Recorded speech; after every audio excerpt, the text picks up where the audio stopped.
few weeks back, a friend introduced me to a really fun game called Lord of the Rings, The Two Towers trick-taking game. The art in this game is absolutely beautiful. And my friend was saying, oh man, I would really like some of that art. And then I thought to myself, I'm an artist. I can make you that art, no problem. I'm a digital artist. I like to draw on iPads. I have a Huion drawing screen, and I also even have e-ink paper displays to draw on. Now, I love digital art. I love making digital art. I love the advantages that it has. You can save so much time. You have undo.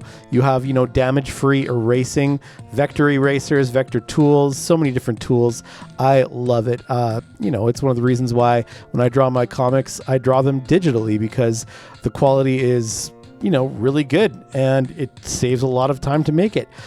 But one of the biggest cons, I think, of being a digital artist is that you can get too used to those tools, too reliant on it. And then when you get a piece of paper and a paintbrush or something that's really physical, I don't really know how to do it because I've kind of been lazy. I haven't worked on those skills. And so, it kind of got me to thinking there's got to be a way to combine the good part of digital art with the precision practice and, muscle memory of developing real media. And I think I found it. And I think it is this in a light table. Now, if you don't know what a light table is, it's basically a light that's flat that helps you to trace things. So maybe you've already kind of getting what I'm putting down when it comes to this. With a light table, you can take a digital drawing and you can transfer it to, good proper paper. And then you can, use some of those painting skills and try it out. It's basically like making your own paint by number. So as you can see here, I'm really quickly, I had my phone with that picture that I showed you earlier on my left hand.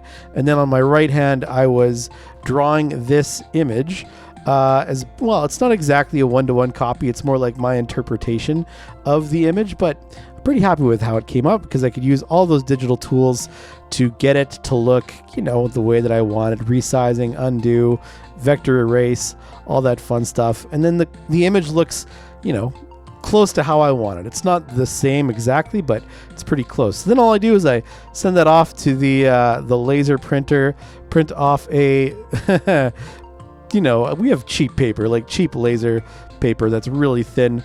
And so I grab it off the printer. It looks good. Throw it on the light table with a nice heavy stock of watercolor paper over top of it. And then, I can get to inking. And for this one, I chose to do Micron markers, nice thin Micron to do the initial. And then I had a Sharpie brush marker that I did some of those thicker outlines on.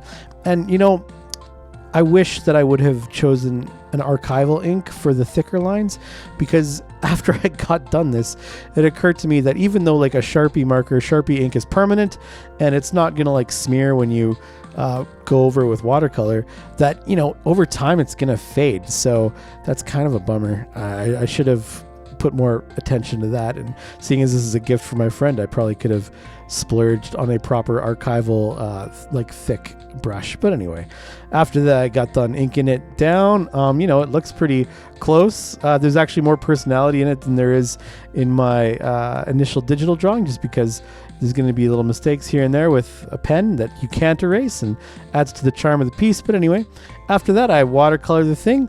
Not exactly the same as the reference image, kind of my own take on it. It's a lot brighter. But get a base layer down and then, put another layer of watercolor paint on top of it, kind of plays with the color a little bit. And here you can see, I think it turned out pretty cool. I had to, once I painted it, go back over my lines again with the Micron just to bring it out. This image doesn't really do it justice because I didn't take a very good picture of it, but it looks pretty impressive in real life. I think my friend is really going to like it. And I think this is a method of doing digital art analog style that I think has the promise, and I'm going to continue to do it. Anyways, I hope you enjoyed watching that. Thanks for watching.